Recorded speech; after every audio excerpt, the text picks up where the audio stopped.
ওম হরি ব্রহ্ম।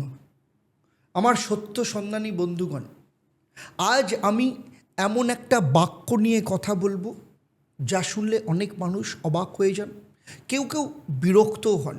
একদিন স্বামী বিবেকানন্দ বলেছিলেন, গীতা পাঠের চেয়ে ফুটবল খেলার মাধ্যমে মানুষ স্বর্গের কাছাকাছি যেতে পারে। এই কথা শুনে অনেকেই বললেন, স্বামীজি কি তবে গীতাকে ছোট করলেন? কেউ বলেন, তিনি কি খেলাধুলোকে ধর্মের ওপরে রাখলেন? কিন্তু আজ একটা প্রশ্ন করব, স্বামীজি কি সত্যি তা বলতে চেয়েছিলেন? না। এই বাক্যের মধ্যে লুকিয়ে আছে এক গভীর আধ্যাত্মিক দর্শন।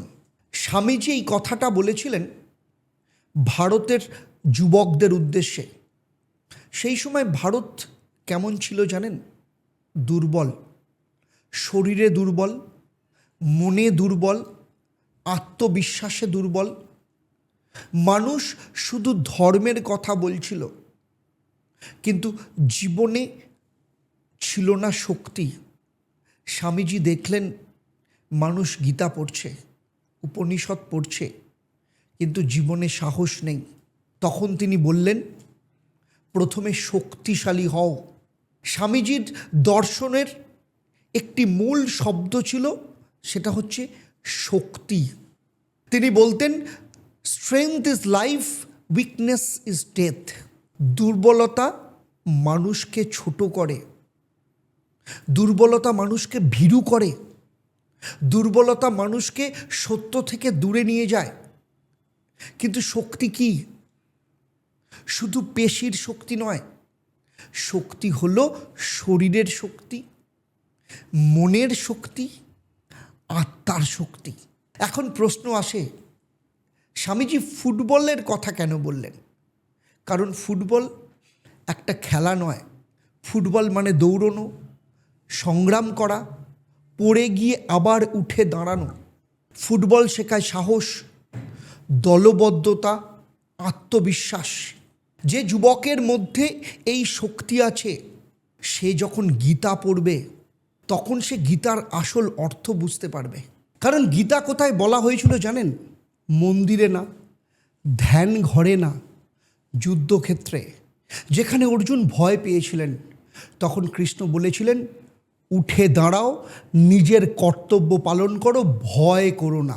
আজ মানুষ এই একটা বাক্য ভুলভাবে ব্যবহার করে। কেউ বলেন স্বামীজি নাকি গীতাকে ছোট করেছেন, কিন্তু সত্যটা তার সম্পূর্ণ বিপরীত। তিনি গীতাকে এত উচ্চে স্থান দিয়েছিলেন যে তিনি চেয়েছিলেন মানুষ প্রথমে শক্তিশালী হোক, কারণ দুর্বল মানুষ ধর্ম বোঝে না। স্বামীজির মতে আধ্যাত্মিকতা মানে পালিয়ে যাওয়া নয়, আধ্যাত্মিকতা মানে নিজেকে জাগ্রত করা, নিজের ভেতরের শক্তিকে প্রকাশ করা। এই শক্তি মানুষকে ঈশ্বরের কাছে নিয়ে যায়। তাই আমার সত্য সন্ধানী ভাই বোনেরা, বন্ধুগণ, স্বামীজির কথার আসল অর্থ ছিল, প্রথমে শক্তিশালী হও শরীরে, মনে, আত্মায়, তারপর ধর্মকে উপলব্ধি করো। কারণ দুর্বল মানুষ ধর্মকে বোঝে না, শক্তিশালী মানুষই সত্যকে উপলব্ধি করে। তাই আপনাদের বলছি, সত্যকে উপলব্ধি করুন। ধর্ম সেই সত্যকে উপলব্ধি করতে শেখায়। তাই আপনাদের কাছ থেকে বিদায় নিচ্ছি। আবার দেখা হবে আপনাদের সাথে পরবর্তী পর্বে।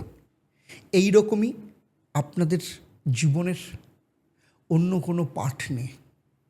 আপনারা সবাই ভালো থাকবেন। আর চলুন একসাথে সবাই মিলে বলি, ওম একং ব্রহ্ম প্রেমং পরমম। অর্থাৎ ব্রহ্ম তো একই, কিন্তু তাকে পাওয়ার রাস্তা প্রেম দিয়ে।